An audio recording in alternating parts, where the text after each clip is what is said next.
Hello, good morning, everyone. Welcome as you start coming on in to the Sick of This show. It's Monday morning, so that means we're chronically illing out with Nick Paro. That's me, your host and creator who's sick of this shit and hurts a lot because chronic illness sucks.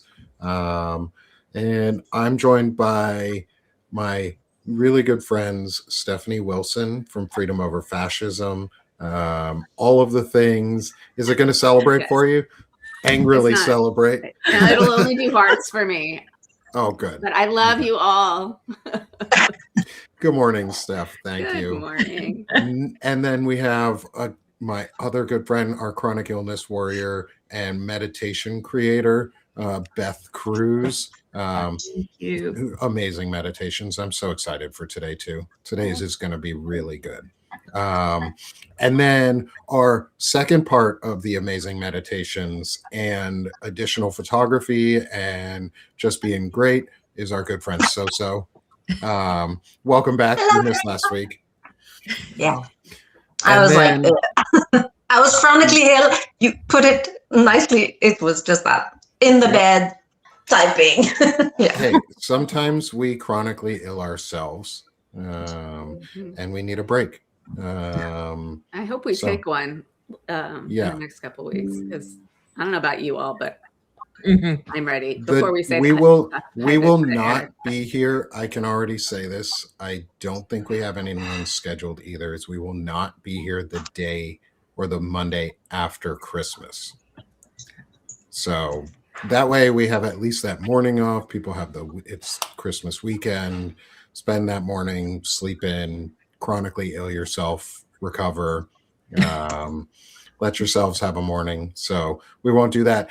And we're holding up introducing, because we meander and wander, and that's what we do and who we are, is our guest today and good friend of the entire community, pretty much, across from Gen Xy with Dana Dubois and Lawrence Winterman, to Banner and Backbone, to all of us here, and a big supporter of what we're doing, and someone who's got a really cool background. So I'm gonna read his bio, or some of his bio, because Dr. Eric J. How do you say your last name? It's pronounced Lullove, like the name Lou and then love.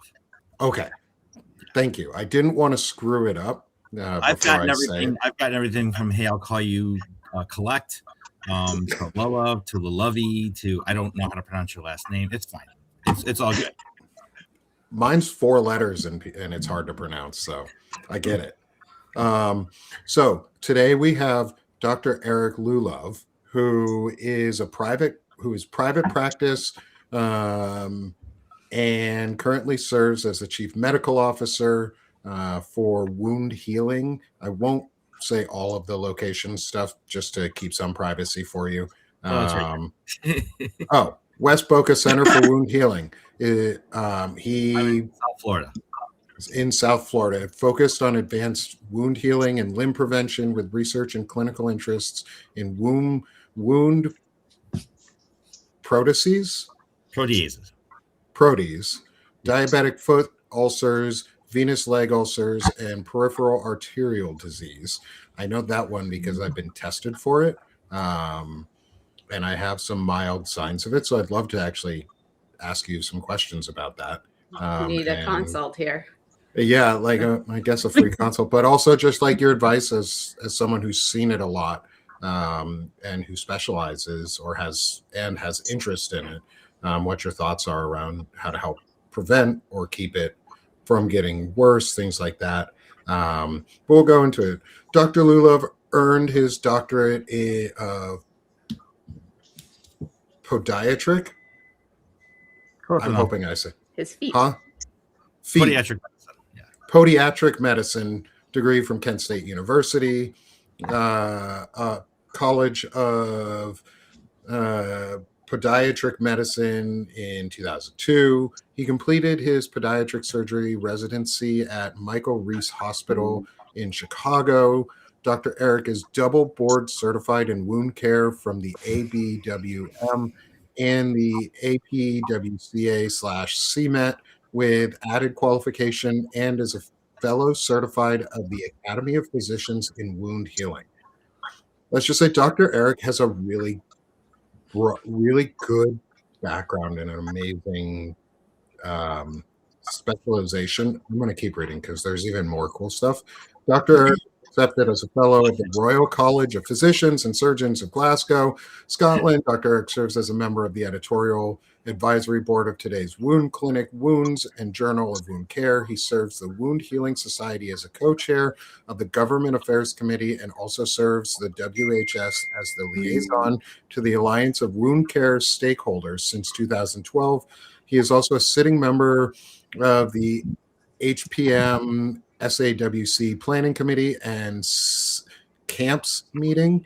Dr. Eric has authored and co-authored articles regarding acellular dermal tissues, diabetic foot ulcers, venous compression, wound healing, advanced joint implant surgery, and practice management. Because he plays professional pickleball on the side, Dr. Eric's practice also focuses heavily on sports medicine and rehabilitation, and is certified in musculoskeletal shockwave therapy and advanced orthobiologics. Sorry, long words in medicine. Thank you very much. Yeah, he recently was awarded the bronze medal in 2023 for his camp cellular and matrix-like products, paper published in Journal of Wound Care. And you're married, you have 4 kids, 2 dogs, and love food and love to travel.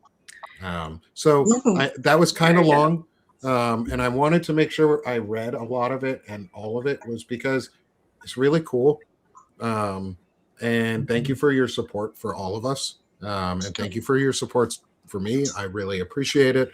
And thanks for coming on and talking to us today. So I'm going to hand it over a little bit to you to introduce yourself. More of you. I mean, I'm the one that's privileged here. I mean, this is such a treat for me. I mean, I'm always on the side chat when you guys are broadcasting. So for me to be one of the Hollywood squares here is, it's that's dating yourself. Well, you are. I'm pretty sure I'm older than you are. So, no, I know that when you guys do your show, there's always the conversation of chronic illness and how chronic inflammation really leads into chronic illnesses, and why we're getting really close, by the way. And this is kind of like the offshoot topic, but we're getting really close to unlocking the actual frequencies of cellular tissues, like mitochondria, like resident cells of red blood cells, and if we can do that, then we can really truly unlock a lot of healing cascades.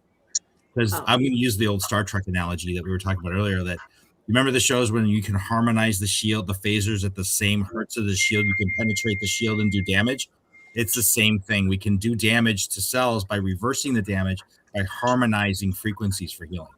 So we're getting kind of. So is that kind of like the focused MRI and the sound therapy? I mean, like the acoustic shockwave and acoustic shockwave therapy, electromagnetic transduction therapy. Some of the newer coming out of Germany, and this is the youngest part of medicine, I think, is what we call electrical medicine, which is using and harnessing electrical energy to kind of affect cellular healing.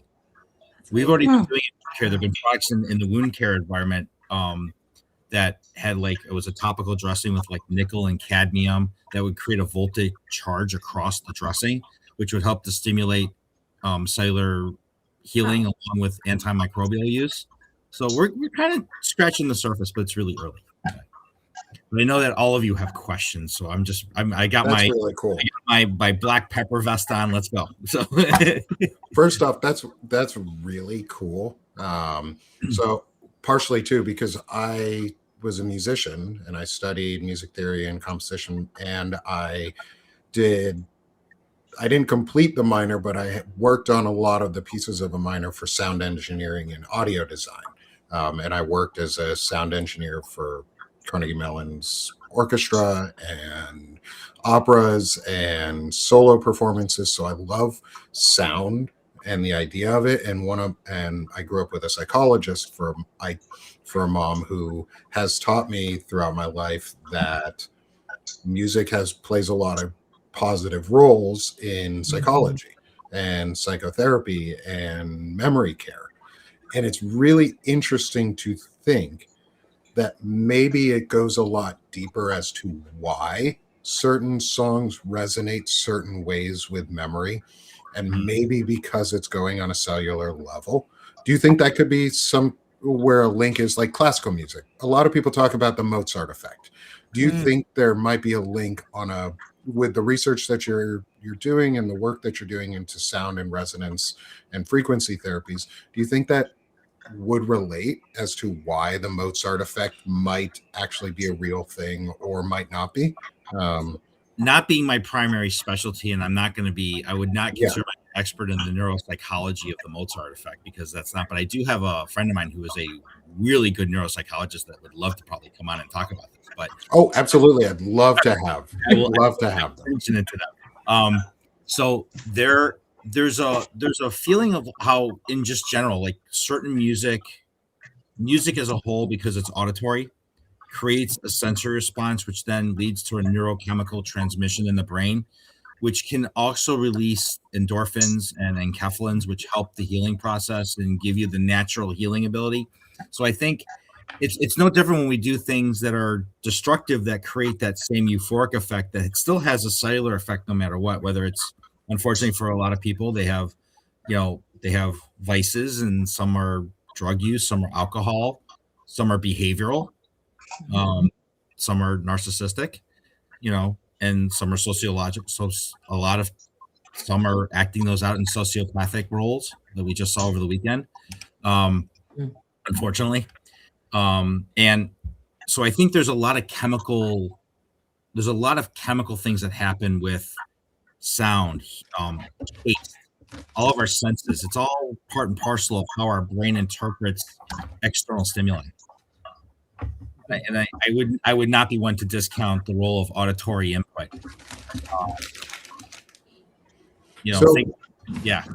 So what is the extent of like the type of therapy that you do, and how does it relate to like frequencies? Okay, so really, when I'm treating patients, I'm dealing with a lot of patients who are diabetic, a lot of older generation Americans, the beginnings of we're hitting the kind of like the tail end of the greatest generation, the original Medicare recipients, and now we're getting into the boomers that are starting to come on Medicare. And what we're seeing is that through each generation, we're seeing different levels of activity. So like the greatest generation, this was not a generation that like exercised and worked out. They were told you turn 62, you retire. But the problem is that retired in their early 60s, and now they've done nothing for 25 years. So now they're in their mid to late 80s. My grandmother is 104 and still sharp as a tack, and God bless her. She's amazing. But nobody would have expected her. I mean, she didn't certainly expect it. I mean, she went in for a pacemaker generator change at 103.5. And her electrophysiologist was like, I've never changed the generator on anybody. And she's already on her second pacemaker battery. My great grandmother was 107. Right. That's amazing. Bless her. Yeah. I think when we're talking about magic though involved. Oh, absolutely. And a lot of it's her DNA. I mean, your first three risk factors for any health issue are DNA, and DNA. So for all of us sitting here and for everybody in the chat, hi everybody, it's actually me. We can still blame mom and dad for everything. Good. I do. It's mom and dad's fault until that's DNA from, right? So that's just it's part of it. And then you have your risk factors: smoking, exercise, diet, lifestyle. Sleep is huge. I mean, I'm not a PhD in sleep disorders or an MD in sleep disorders, but I think any psychiatrist or psychologist that studies sleep disorders would tell you with their weight in salt how important those REM cycles are for your neurochemistry to feel balanced at night. I know if I'm not sleeping, if I don't get enough sleep, like I don't feel it the next day, but it's the day after I feel really like on edge and irritated. But getting back to the original question, Nick, is a lot of the patients I'm treating have a lot of chronic conditions. And now what we're seeing in the younger generations, even the boomers now and moving into Gen X, even into Gen Y and millennial, is a much more active lifestyle with much more active injury, more musculoskeletal injury, orthopedic injury, not so much chronic disease issues with like cancer, heart disease, that kind of thing, but more athletic injury and lack of recovery. The people still haven't learned how to recover from the weekend softball or the weekend pickleball or just the weekend warrior stuff. And I know, like Nick, when you were serving, I'm sure there were days when you're just like your body was just exhausted, like you were just because there wasn't enough recovery time between missions, right? So yeah, and that's when soldiers are at risk of getting hurt or killed is when you're not sharp. You don't have that time, and we're all that way, professionally, socially. If we're not sharp, we're in trouble.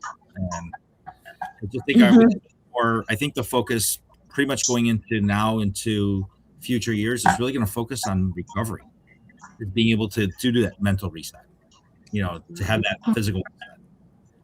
If I can add, because I added it in the chat, don't mean to interrupt you, but I have noticed that, what I was reading in psychology and researchers too, with that the deep sleep is very important for your, I would say more the physical, I don't know if I would say regeneration, but the physical, so that you feel rested, and the paradoxal, which is the REM, is more like when you start consolidating your memory, and so both are very important. I mean, the one where you dream. It's important to go through all the cycles, basically, because that's usually what helps your whole body to recuperate, both your brain and, because it is true that a lack of sleep and going through those periods you are more at risk for neurodegenerative disease like Alzheimer's, and studied a lot because of my family, but yes. So it's hard, the recovery of trying to get that sleep, because I guess in our situations, like for example, if you're at home and you can, kind of catch up on that sleep in the afternoon, that, you might end up just being able to have those cycles. But if you spend like 4 hours and like at night, and then you wake up and then you can't go back to sleep the whole day, I find I think of what your schedule must be. I don't think you have time to nap in the afternoon, So. No, but I look at like professional athletes and professional athletes that compete at the highest levels. And I look at LeBron James as somebody who has been very open about his entire schedule, about how he pregame. He takes a 2-hour nap in the middle of the day. He forces himself for a 2-hour nap before games, to make sure that his body is completely rested before he steps on the court for his pre-workout. Like, figure the game starts at say 8:00. He's got to report to the arena, say at 5, change, get through his pre-workout routine, stretching, all that stuff. So he's got that midday nap, from let's say like 12 to 2, where he makes sure that his body is completely rested. And I know a lot of professional athletes are now incorporating more of that midday nap prior to game day. As part of their routine. Unfortunately, I can't do that, but it's. I like to. There are certain days I like to a lot. Actually, you can see where that midday nap would be really therapeutic for me. But I am really interested. I'm sorry to interrupt, but your articles on acellular dermal tissues. Could you speak a little bit about that? Because I found that fascinating. So a lot of my work in the chronic wound healing space, when we're talking about patients who are diabetic or have venous leg disease and have pressure injuries or pressure ulcers, a lot has to do with the fact that we can't close the skin primarily, or we can't take the patient to the operating room and do a skin flap or do some sort of incisional closure to get stitches across it, like a traditional laceration repair. What we have to do is we have to or there's such a deficit where it's deep, where it's a deep wound down the muscle or bone or even like tendon tissue, where we can't heal the skin that way. So we have to fill the wound in. So we use these dermal tissues, and they come from varying sources. We have autografts, which are from the patient themselves. We have allografts, which are donated skin from other patients, cadaveric skin, for example. Okay. Then we have xenografts, which are from other species. So over the years, I have done research on bovine, ovine, porcine. There's been equine, which I have not used. I did not use equine tissue. But remember the days when they were doing the pig valve repairs in the heart? Those were pig valves, right? And so like we've always used these other species.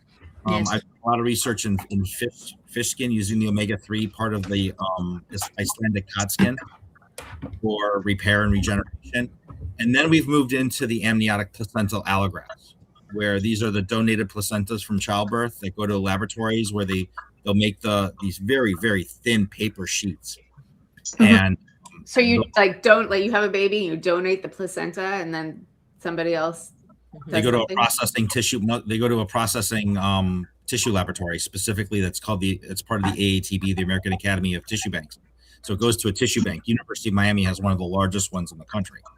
So they go to the tissue banks, and then they are processing all of these placental type amniotic allografts. So this is, I don't know if you guys are watching the New York Times. This is kind of the big story that kind of hit back in April of last year.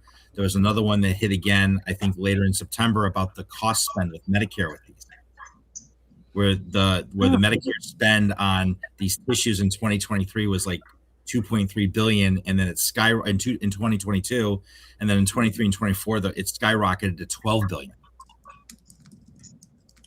And so that's created a whole nother issue in the Medicare system, because there were other physicians and mobile home care and mobile wound care groups that were using these tissues just without doing standard of care therapies, and the government was just paying it out like $3,000, $4,000, $5,000 a unit. It was I mean, and so that was like Gold Star solutions for something that could have used a Band-Aid or something like that, basically. Yeah. And there were no limitations on application. It was crazy. I mean, the abuse was insane. So now that they're starting to say, oh, wait a minute. So they cut the price down to an incident use for like $128 per unit, regardless of tissue type for next year. Administrator Dr. Oz basically cut the price by 90%. But there's always consequences with legislation and administration, right? They think they're solving one problem, but create another one, because there's nobody there at HHS to offset issues. Like you walk in the building and it's empty because of all the cuts. So how has, what's been the biggest impact to you and the work you're doing from governmental cuts to HHS, either through staffing or through monetary, or even through potential monetary? I know the big bullshit bill hasn't hit itself physically yet. However, a lot of people are preparing for it, knowing that funding won't be there the next year. How has that impacted you in your practice? And if I could just add research into that too. And research, I complicate everything. So here's the thing. So I'll start with the research question and work my way backwards. So the way it works in wound care research, because providers that perform wound care services, because there's no official residency training program in the United States under the American College of Graduate Medical Education, whether it's MDT or DPM. So there's no residency training program that's board certified wound care. These are all third-party board certification companies that providers kind of do as part of their practices. So we kind of regulate ourselves. So with that in mind, there is no NIH and has been zero NIH research for wound healing. It's all been industry supported. Ever? Fascinating. Ever. Even at the even at the VA level, it still gets industry supported. Interesting. Okay. Interesting. That seems really backwards. It's private. It's because the government is supposed to do basic research, and right. So they do, but what happens is that basic research doesn't ever translate into the really expensive randomized controlled trials that the Medicare administrators, that the MAC, so the U.S. healthcare system for Medicare is broken up into 5 jurisdictions of private industry that manages the Medicare contracts for the government. So there's 5 big companies that basically break up Medicare into the 50 contiguous U.S. states and the Virgin Islands and Puerto Rico and American Samoa, all the territories. So each one of those contractors is responsible for doling out the monies that HHS then submits as each quarter for Medicare claims. So we're talking, millions to billions of spend per year. And it's everything from, asthma and all the way down to treating, water.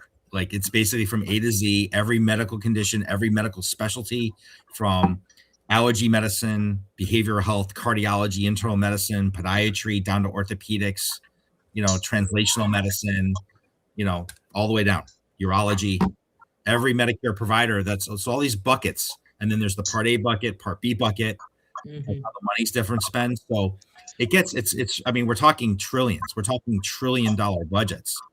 And look who's running. So with the research stuff, with no NIH funding, it's all been industry based.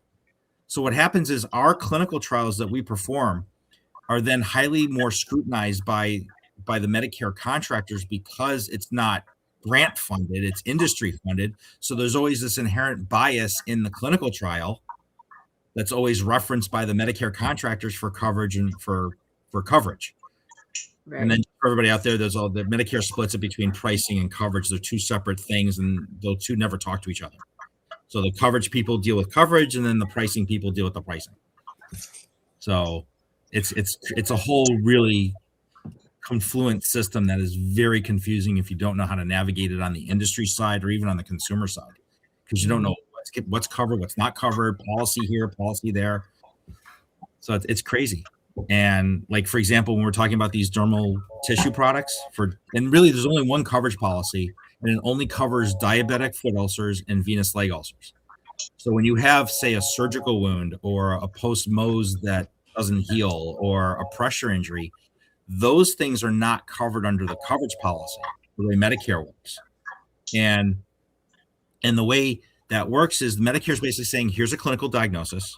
Okay. This is how we recommend. This is by the literature and the science and the guidelines, this is how we recommend that we're treating this disease. But if it's something else that's not covered under that policy, then it becomes medical necessity. And they have the right to audit it, prepayment approval, send in the clinical records. But again, now this goes back to Nick's question, Stephanie, from the research side and how it affects the clinical. So that the people that are reviewing these medical records are never my peers. It might be a nurse. It might be another doctor, but not in my specialty, who has no idea what I'm talking about. Right. Well, I've heard that like it even could be somebody not. This is across the board with medical, all the private insurers too. Right. Like I might wind up with a pre-authorization request for a patient undergoing an Achilles tendon repair, but I might wind up speaking to a retired OBGYN that's answering the phone for Aetna. Oh my God. I have no idea what I'm talking about. Yeah. I actually have a question. Well, if I can interject, because I believe that I saw, did you say in your bio, I read the word Glasgow, like it's in Scotland, right? Last time I checked, okay, it's still so, what's that?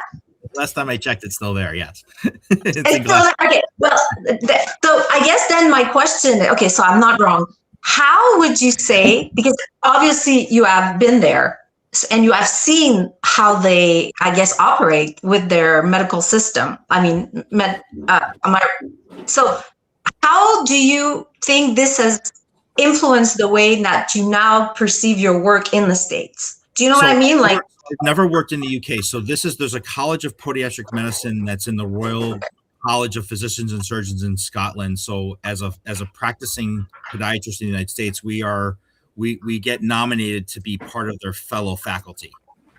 Go there. Right. So I've never practiced in the UK, but I'm familiar because I go to the European Wound Management meeting every year. So European systems are like a Medicare for all system, right? That's a universal healthcare model. Everybody pays taxes. And there's a reason why, let's say, for example, like the Dutch pay 60% of income taxes, but they also have free college education, free healthcare. They speak 5 languages, and they can run circles around us when it comes to education. Okay. This mentality in the U.S. of no taxation without representation and keep as much money as possible works in the capitalistic system, but not when you're talking about a social democratic system where you people demand healthcare. They demand services. They demand the government to help me out. I mean, I think, all the, like, take the farmer, like this $12 billion bailout for the farmers, right? I mean, that's a safety net program that they just created for that. And it's not the first time. Right. We did to the banks in 2008 with the auto industry in 2008. And we can keep going, right? I mean, healthcare got a bailout at the beginning of COVID, which really helped me out because we were closed. I mean, patients weren't coming in. I mean, physicians would be out of business back then. I mean, yeah. So the physicians who weren't treating COVID, right? Who were over. So, yeah. For you, as someone who as a practicing doctor and who works with patients and sees, because I advocate for socialized democracy or social democracy because I think they work better, especially around services and the services that they provide. What do you see as like the biggest hindrance in moving forward right now for to get to, say, a universal healthcare system? Because I think we should all have a social healthcare system. I rely on the VA and it works really well. I'm not in medical debt for myself because I go through the VA. Yeah, but they just cut another.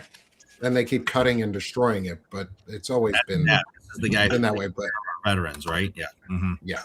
But what are your thoughts on, like, because I see the insurance industry really as like the big enemy of all of this. Is it's a corporate model of is it profitable for us? And that's why I kind of cringe when you said it's only been funded by, like, this type of research only been funded by corporate interests, because that means it's profitable for them. But that doesn't mean we're going to get a solution, because profitability often equates to we'll find a medicated solution first and just stop there so that we can reduce a little bit, but not actually keep going in the research to go to the next step of how do we heal the injury. Although how do we change that? Like, how do we get to that? And Steph, you can interject too before we get into this question, because this was a little convoluted. But like, how do you see removing corporate profitability interests and returning service interests to the healthcare system, so it's service oriented rather than response and reactive? I want to hear what Stephanie was going to ask, because I know she had a thought that I don't want to lose what she was thinking. Okay. Yeah. So what I was thinking is that so I live in the Boston area, which Eric, I'm sure, knows, but I don't know about the rest of you. Freezing last weekend. Fucking freezing today. But anyway, there's a lot of biotech here. Yeah. Like a lot of biotech, and like every third person graduated from MIT has a PhD. For like, it's crazy how overeducated and how many people work in biotech. So I don't necessarily, I guess proximity breeds sometimes contempt, but sometimes appreciation. So it knowing the people who work in biotech who are really out there to find cures just as much as people who work for a university or work for the hospitals who ultimately work for a university most of the time. I don't think it's a complete loss in terms of innovation. I mean, if you look at some of the stuff that they've come up with around obesity, around diabetes, around all that stuff. But I also see it as a far more complex system than public-private. Like, it seems, public is universities, it's hospitals, it's tax funded. Private could be like Novo Nordisk and whatever, Eli Lilly, but it could also be, other kinds of medical. I just don't know that it's such an easy bifurcation. It's not so easy, but I will say in my particular industry, that the companies that are involved in wound healing truly are dedicated to healing patients, because that's the model, right? It's I have not met a wound provider that's one of my colleagues that has said, I don't want that wound to heal. I just, it's like those of us that are like have been doing this long enough, give me the worst wound you can think of. I want to heal. I mean, it's almost like a challenge. Like it's almost like trying to take that patient who's got like the worst, like 18 comorbidities. They're like the worst diet. Their A1C is 92.5%, right? They're like, I can heal that. Give me that patient. I can heal that patient, right? So I want to make that very clear that the companies that I do work with, and I currently have 2 clinical trials running at the office. We're dedicated healers. It's what we want. It's what we try to do. Okay.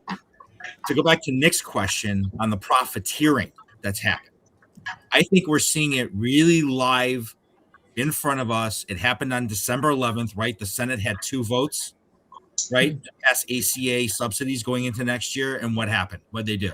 They filibustered the first one, okay, and then Thune decided to filibuster the second one to give everybody what $1,500 in a ACA credit for next year. Like most patients, most families. I mean, I wish Melissa was on here. I'd love to find out what kind of quote she got for her ACA plan. And if Melissa, you're out there, hi, I'm sorry that you have to go through all this, but like for most people who have to go through the ACA, you're seeing anywhere from 30 to 80% premium increases. Right. $1,000 isn't going to do a whole hell of a lot. It's jack shit, right? It's almost laughable. It's almost an insult to say. It's like, opening up a bank account and say, here's $2 to open your bank account. You can't even go to the movies by yourself, right? So really, in my last article I wrote on Substack, which was, when healthcare in America dies, and this is what we're slowly seeing it. It's almost like a slow bleed out, like in the battlefield. Like you can't fix it, but the patient, your partner, your buddy's dying in the field, but there's nothing you can do about it right now. But it seems like it's geographical too, though. But yes and no. But it's like this goes back to this corporate profitability. If you look at the 3 sectors in healthcare, it's pharma, it's hospitals, and insurance. Mm-hmm. Okay. I like to call them the Tom, Dick, and Harry because you usually don't trust people with those names. So it's or Dewey, Cheatham, and Howe. Okay. Okay. So what happens is the pharma industry does all That was good, Steph. I like that one. So like the pharma industry caters to the hospital industry. The hospital industry is catering to the pharma industry. Then the pharma industry is catering. Then the hospitals are fighting with the insurance industry. And then the pharma companies are fighting with. So I try to tell patients this basic thing. Insurance companies are like a bank. They're going to get their money from you no matter what. They're going to charge their fees no matter what. So the trick is when patients are looking at their insurance policies, I tell them one thing. Look at your stop loss. What's your out-of-pocket maximum for the year? You want to minimize that as much as possible. Cut your out-of-pocket maximum. It's great that you have a $115 deductible or $115 premium, but if your deductible is $12,000, it doesn't help. Mm-hmm. Right. Okay? Because then your out-of-pocket is going to be 20 to 25. That makes no sense because what happens if you have a catastrophic event, you're winding up at the hospital. Now you're going to get hit with a hospital bill. And thanks to POTUS, okay, if you default any of that, now it goes on your credit report. It was not like that under the previous administration. That was absolved on your credit report. Now it goes back on your. So now you're making Americans cheaper. They're worth less. They're going to have to pay more interest on loans because it's on their credit report, and you're still sick. So this is a bang up job our administration is doing right now. This isn't making America healthy or happier again. No, I help. Yeah, it's bankrupting people. Bankrupting. Right. And it's so hard to figure out. I finally, I had to figure out mine and then my mother's Medicare drug plan. And it's so freaking hard. I highly recommend the use of AI in this because it can do the calculations super quickly. I mostly don't think AI is generative AI. But this was really helpful. But exactly, figuring out what is the out-of-pocket maximum, when do you get to stop paying, is something that a lot of people never even think of, because I've gotten to my out-of-pocket maximum in the past, which is really freaking hard to do a lot of the time. But then, you know, like you just like do stuff and they don't charge I you try to tell anymore. patients to get into their co-insurance phase as quickly as possible. Like kind of rip through your deductible as quickly as you can. And even though you may have an out-of-pocket, say like $8,000 for the calendar year, if you can get to your deductible of $2,000, for example, and then you're $6,000 out of pocket, at least you're in an 80-20 environment where you're only going to be paying 20% of all of the charges up to $8,000. I think, you know, I think people assume that health insurance is health insurance and it's just, oh, I have it, so I shouldn't have to pay anything. But the way, I mean, this has been going on for some time, and it's getting to the point where now, because the insurance companies don't want to insure the risk pools, because now that the ACA, they figured out a way to kill the ACA, right? This was the fix that they need to do over the last 15 years that they refused to do. And now you have both in Florida. So, for example, you have Aetna and United Healthcare are not going to be supplying ACA plans for next year. So it's going to force people into more Medicaid versions, bronze Medicaid plans, which have limited networks. So then that's the other thing that the insurance company, right? They limit the amount of physicians you can get to, because for me, they look at me like an expense. They don't look at me like a healthcare provider. I'm on a balance sheet. I'm on the expense side of the balance sheet. Like, oh, we got to pay him. Really? We got to pay this guy over here? Well, that's an expense, right? So, and I love what insurance companies have done. And most people don't really look at this, but the bank sheet analysis makes a lot of sense. So on the income side are who? The agents that sell the plans and the subscribers, right? You buy a plan, you're a subscriber. You're on the income side of the insurance side. So what do they, when they look at hospitals and providers and doctors and labs and radiology centers and surgery centers, those are all expenses, okay? So what did they do? They created an expense to deal with an expense. They create what they call provider services, right? The people that we have to call to get prior are another expense to the insurance company. And the whole thing is like, oh, well, then we're not going to, that's why the first three lines are deny. Well, I want to jump in. You talked about, difficult wound cares. I don't know, you may be familiar with pilonidal cysts. My years ago, my 18-year-old son had 5 pilonidal cysts, and he has severe hemophilia. It took 18 months to heal the wound, mostly because the Children's Hospital out here in Tacoma, Washington, didn't seem to understand, and yet they charged $400,000 facility fees years ago for his surgery. We ended up having to take him downtown to Virginia Mason to another hospital to finally redo it, and it was healed in 6 weeks. If you want to explain pilonidal cyst to anyone. But it was horrible. It was just horrible, and the expense of it all, just astronomical. And they actually, when I showed the doctors at the other hospital the bill from the Children's Hospital, they took it to have a discussion. They were so shocked that the cost was so high. Yeah, so everybody doesn't know what a pilonidal cyst is. It's basically on the tailbone, and it's basically at the top of the crease of the buttock, or your ass crack, if you want to, if that makes more sense anatomically for people. It's basically like a little hair nest, and it can fill with blood, serum, pus. It's redness. It can drain a lot. It's just a really tough area. It's almost like having like a surgically induced pressure ulcer. Imagine having to pack that daily, twice a day for 18 months. Now, how old was your son when he had the surgery? 18. Okay, and they didn't offer to do like negative pressure or any type of advanced modality. I think they didn't understand hemophilia was a big part of it. And they just weren't. Right? Pardon? He's already seeing like a hematologist, oncologist. Oh yeah. It went through all of it. And it was just, because it has to heal from the inside out and keep going. And they just had to re-scrape it out and redo it. And it was just amazing. Again, more costs, more fees, more, it's just the healthcare system, I've just watched it decline so much. Years ago, I'm a former president of the Hemophilia Foundation of Washington. And so being a part of that and seeing the cost of just hemophilia alone made me want to do something different here. We do need universal health care, without a doubt. You're talking about, you could go through your cap, the lifetime cap on hemophilia. You could go through that in a few years. It is a very expensive. And this was the stuff that Lawrence was talking about on Gen XE, I think last week, about having income caps. Like there's no reason for anybody in the United States to be making $500 million a year. It's insane, right?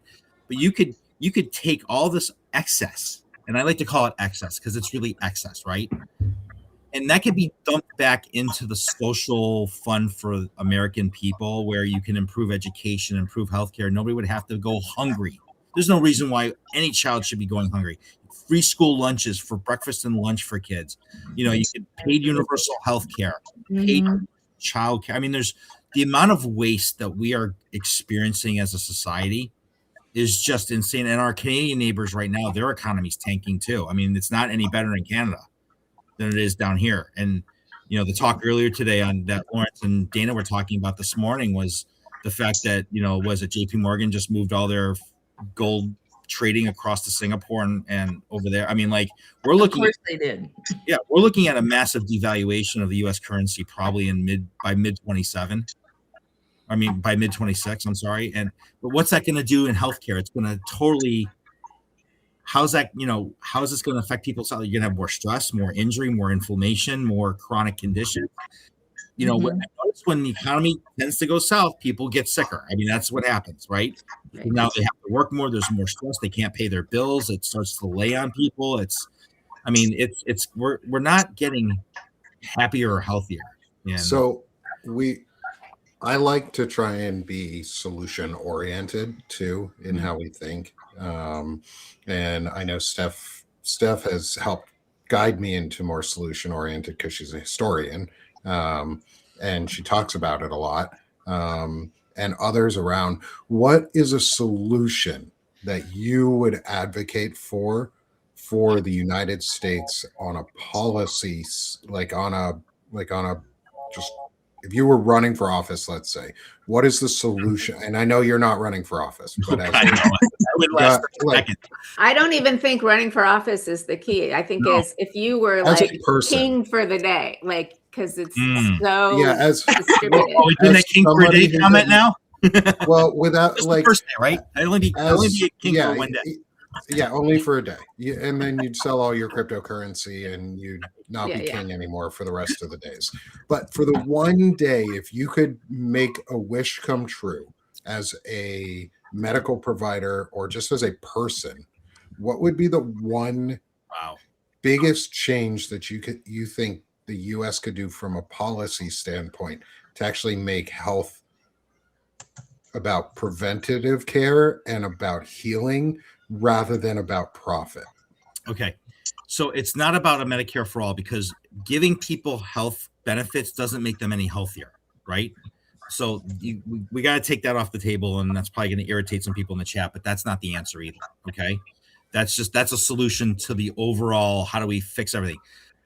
It really, honestly, I don't even think it's a healthcare issue. I really think it's a mental health issue. Okay. And that mental health issue has to be, we have to figure out a way to start controlling social media and the negative effects that social media has on your health. Okay. Especially with our kids. Cause this is going to start, we have to generationally change behavior. Okay. Just like the whole, I mean, the metaphor here is the Israeli Arab conflicts. That's generational, right? That's just years after years, and that we have a whole new generation now exposed to more violence instead of ending it and fixing it. We have a whole, it's a perpetuated cycle. We have a perpetuated cycle here of not dealing with mental health in the United States. And I think it all starts if you feel better, if you think you feel better, then you physically feel better. And if you physically feel better, you want to do more things. And and I don't want to just say it's like the one thing, Nick, it's such a hard question to answer. If I could pick three, maybe. Yeah. If you can give me three. I'll Yeah, give you three. three. Nick won't. I'll give you three. Okay. I think addressing mental health, number one. Number two is making our food supply safer and healthier. Okay. That everybody should be to any supermarket, whether it's not Whole Foods, but like a natural, and know that the food you're buying is safe across the board, that it's healthy, it's safe, and like reducing the effect of processed foods in society, reducing the effect of like you can make significant food choices and changes through educational investment. Mm-hmm. And the third one is you give everybody in the US the opportunity to have gym memberships for free or some sort of athletic membership to get them active. I think it's the physical exposure of exercise on health that's been well documented in scientific literature. Like the effect of how exercising changes your mood and how it changes your aspect of life. You typically then make social changes. And then as part of that third thing is that I would make the GLP-1 drug therapy available to everybody. Everybody. It changes. Okay, so you all know I'm on it. It changes your brain. Like you act differently, you eat differently, you drink differently, you get different messages. Like, do you know how they found the GLP-1 drugs? Do you know how they discovered it? No. Okay, so for everybody out there, so the GLP drugs we're talking about semaglutide and tirzepatide. Okay, so which they were Ozempic and Wegovy and Zepbound. Wegovy, Zepbound, right? Mm-hmm. So these drugs that were designed specifically for patients who had chronic, unrelenting diabetes, unresponsive to, let's say, metformin, or the insulin dosing was getting too high, so they moved. So how they found this was that after bariatric surgery. So patients that were obese that had bariatric surgery, that had the gastric sleeve or whatever they had procedure had done, right? Mm-hmm. When they were measuring pancreatic enzymes and dialing down at the university levels, they were actually able to measure this glucagon-like 1 peptide that was massively increased in post-bariatric patients. That was the inhibiting factor for the food center in the brain that told them when they were done eating. So they were able to harness that protein, that signaling protein, an exosome, okay, which is a signaling protein, is called an exosome, and we're able to manufacture a drug. Put it in a vehicle and make it available as either an injectable via syringe or an auto injector pen. So for those of you that are out there, I've lost over 50 pounds on GLP-1s. Congratulations. I've lost over 100 between surgery and GLP-1s. Congratulations. 6 or 7 years. Yeah. And I can't afford it right now. That's the thing. And the VA won't approve mine. And I think if everybody goes on GLP-1s, we could decrease the amount of incidental diabetes in this country, which changes the food intake, the food supply, all the crap that people are eating, and it just changes the way you look about yourself, how you feel about yourself. But I also wanted to talk about that there's other issues that the GLP-1 drugs are so beneficial in decreasing overall system inflammation, from digestive to cardiac to genitourinary to vascular issues. It decreases systemic body inflammation, which in turn makes you healthier. Right. There's like a 25% increase in cardiac, I don't know how to say this, in cardiac health with the GLP-1s. I mean, it's insane how much it does. Truly is a revolutionary drug. It really, and it really should be available to every American for free. So that would be one of the other things that I would honestly do for free. And across the board, institute from a health perspective. Yeah. Novo Nordisk and Eli Lilly will not thank you for that, but they will, because the government contract would pay for it. Okay. Okay. And that's what a service could provide.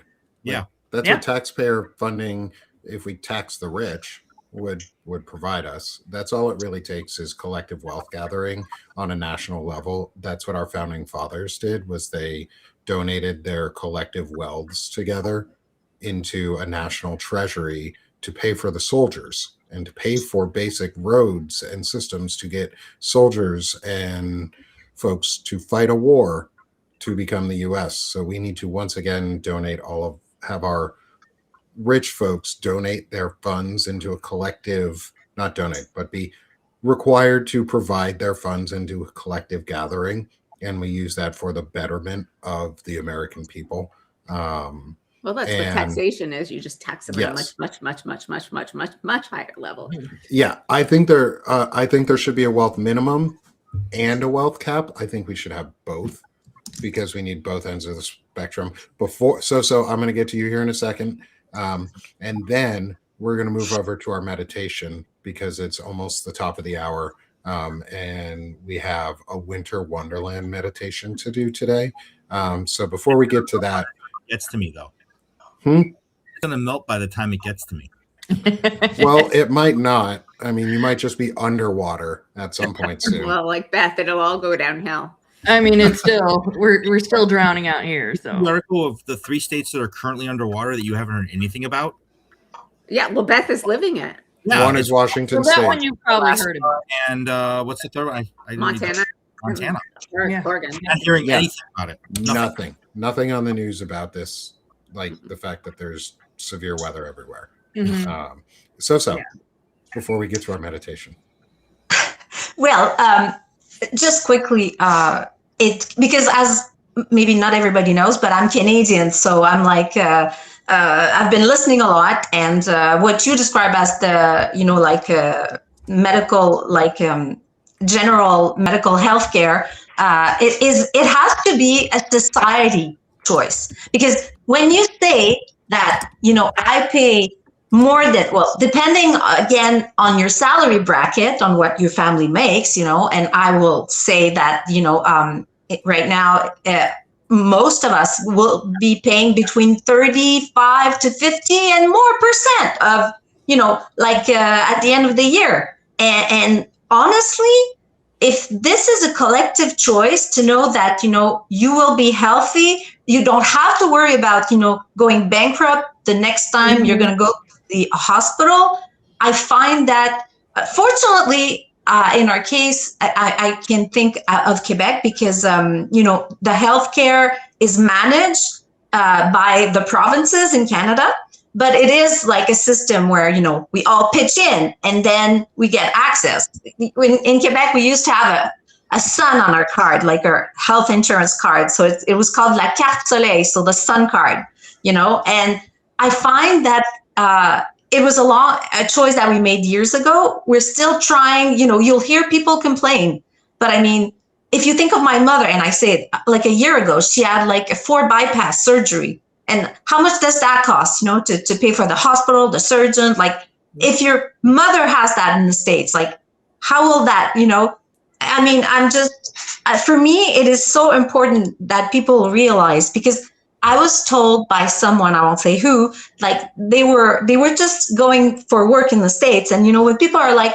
yeah, but I won't decide where my money goes. Like, it's my money, and then it's like, I'll decide where I'll put my money. And it's such a mentality, like it has to come from the people so that they change. I mean, everybody wants that, but it's how do you put it into, like you said, solution, actions. People start making more representation to make sure that that is part of their values, and it becomes operationalized, like at the lower levels. I know it's a big issue, but anyways, I'm just cheering for you guys to just, do that.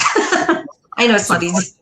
And I want to get to the meditation, but you brought up a really important topic here that I think we all understand, that those of us that are Americans, is that what you are describing has to be an inherent, complete change in our legislative bodies, from the federal down to the state level, where the people that are beholden to corporate interests and insurance interests, that we almost have. I think, Nick, you mentioned it a week or so ago, or maybe it was Shane, about having a constitutional reformation to basically upgrade the Constitution to get rid of things like Citizens United, which have literally destroyed this country since 2010. I mean, this is 16 years of damage of allowing corporations to be people. And and it's not helping. But we have to change leadership. If we have the wrong leaders in power, it is more dangerous than having the right people making bad decisions. Yeah, you know, Yeah, and totally exactly what you're doing right now. just totally agree. those of us that are true Americans, and we really want to see everything. We want to see everything positive. This is so disheartening where we're at today, and but the fight is us making these changes every November. That's our responsibility as citizens to make sure that our voice is heard. But it's not just November, that first Tuesday in November. It's the entire year, and being that patriot and fighting for what we believe in to know to be right and true. Agreed. Agree. Agreed. Couldn't have said it better myself. Every day. Yep. Every day. Yeah. Yeah. I thought that was really well put. And Yeah. and we vote every day with our dollars and with our voices and with our actions. And part of that is remembering community and remembering, like Dr. Eric said, like we've all been talking about, is mental health is a huge part of all of this. And so one of our ways of combating mental health is meditation, or combating the negative effects in mental health and letting ourselves open up to our emotions and open up to ourselves is through meditation. And so Beth Cruz and So have put together another amazing and wonderful meditation with pictures from So's collection And Beth. and Beth's collection called Winter Wonderland today. So please silence your comments for a few moments, hit the heart, and enjoy this last meditation as we get ready to close out our show for the day. And thank you, everyone, for being with us so far. It's been such a pleasure having you, Eric. Thank you for being with us. Great. Thank you for inviting me. This was amazing. And I really enjoy reading all of your guys' work. And thank you for including me in this. This was truly a special thing for me. So thank you. Thank you. And everyone, enjoy today's meditation. Welcome to a virtual winter wonderland. Begin by taking a deep breath in through your nose and slowly exhale out through your mouth. Let any stress that you may feel fall away from your body. If you have any tension in your neck or shoulders, release it all. Let it go. You do not need to carry that weight with you on this path.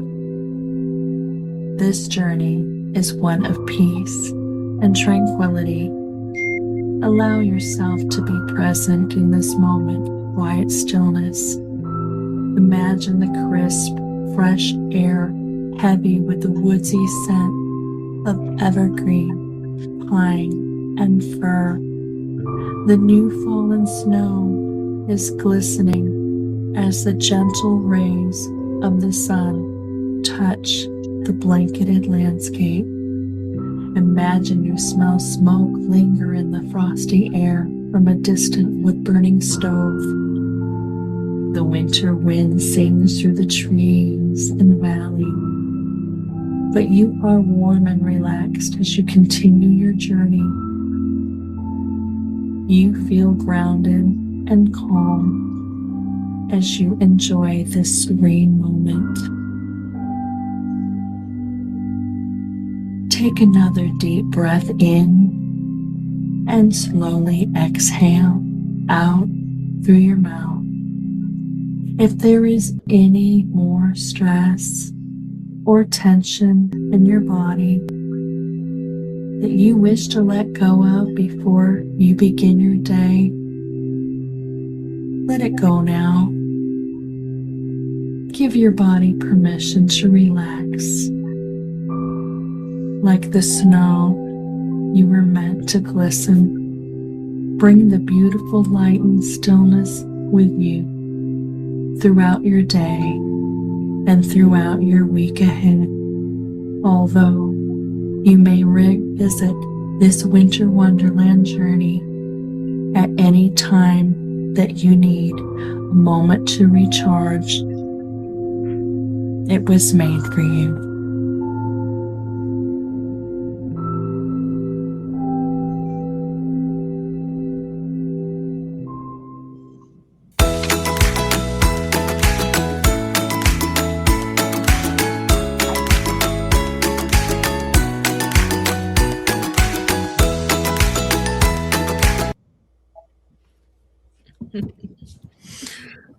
Thank you, Beth and So. That was so amazing.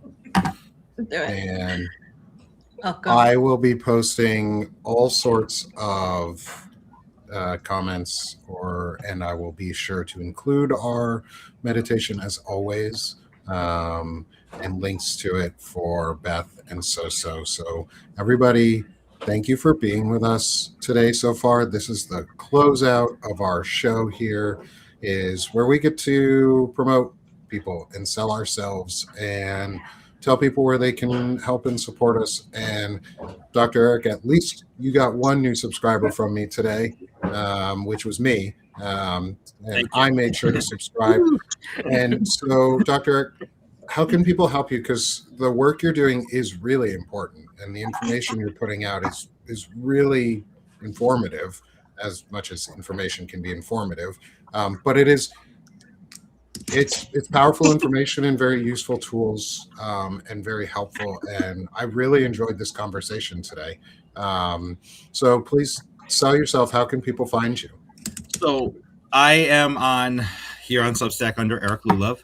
I try to publish some sort of medical related article twice a month. I'm busy, so I don't have a lot of time for writing. But subscriptions to my feed are completely free. I do not charge. It's not my purpose to take money from people here. It's not my role. That's why the people above me in the boxes need your support. But again, you can find me on my website at drlullove.com. I have a bunch of other stuff on YouTube. This is my other site, the Pickleball Podiatrist, where I do pickleball training instruction material for those of you that do play.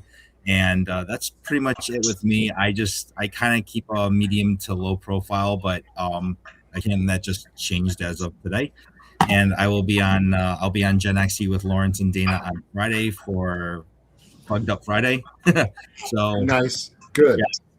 And we're going to talk more Maha and MAGA and why the ACA is completely trashed. So. It's important discussion. So thank you for continuing it and bringing us that. Thanks discussion. for bringing me on. I really appreciate all of you. Thank you so much for today. This is great. Yeah, you're very welcome. Thank you. And I'm going to run through real quick just all of our links so that they're on the screen. We've got Soso's World for the amazing photography, for the good comments, for the shares from our Canadian friends, and showing that and telling us and reminding us we're not alone. It's important to have folks like Soso here with us. And so go support my friend Soso and the work she's doing, her photography. I'm trying to find while I'm monologuing for a second, I was trying to find Beth's link. It's okay. And then support Beth at the Possibilitarian's Light, where she's doing some amazing meditations and work. And I love having Beth with me and having her here. And she's in one of those flood zones that nobody's talking about. So enjoy swimming across the river to BC as you go down your toboggan ride from the mountains to the ocean in your flooding. I guess Jack said he's gonna, he might be able to paddle over. He was saying in the. Yeah, I wouldn't recommend that, Jack. I hear that the U.S. is pretty strict on anybody coming into the country, and the Navy's been known to bomb folks these days. So, you might want to reconsider, but yeah. So stay safe, our friend. Stay safe, Jack. And then my good friend Stephanie Wilson, Freedom Over Fascism, where she's doing so many great interviews. Last week had 2 amazing Jewish creators on. One was a rabbi, and I really enjoyed getting to listen to those discussions and having that that dialogue out there, especially right now with it being Hanukkah. Happy Hanukkah, Steph, Hanukkah to you too. and everyone in the audience. And this is Ruby, and I'm going to put her down. Oh, and it's always good to have fur friends. I want to know what Ruby's getting for Hanukkah, though. Ruby just got a haircut for Hanukkah. Hanukkah haircut. Hanukkah haircut. I like it. And then finally, come support me here. Sick of This Shit Publications. It's my home, and I'm trying to build it strong and help get more of this out there and more of the discussion open so people can hear what's going on. So thank you everyone for being here. We are chronically illing out and chilling out on a Monday morning. So go chill out yourselves, go take care of yourselves. Eric, it was wonderful having you here with us. I cannot wait to see you on Dana Lawrence's show on Friday. Yep. Friends, thank you for joining Thank me. you so much. Have a good week. We've got a lot ahead of us. Happy Hanukkah to those who celebrate. And take care. Let's stop being sick of this shit and let's start doing it. Have a great week, y'all. Thank you, everybody. Have a good week.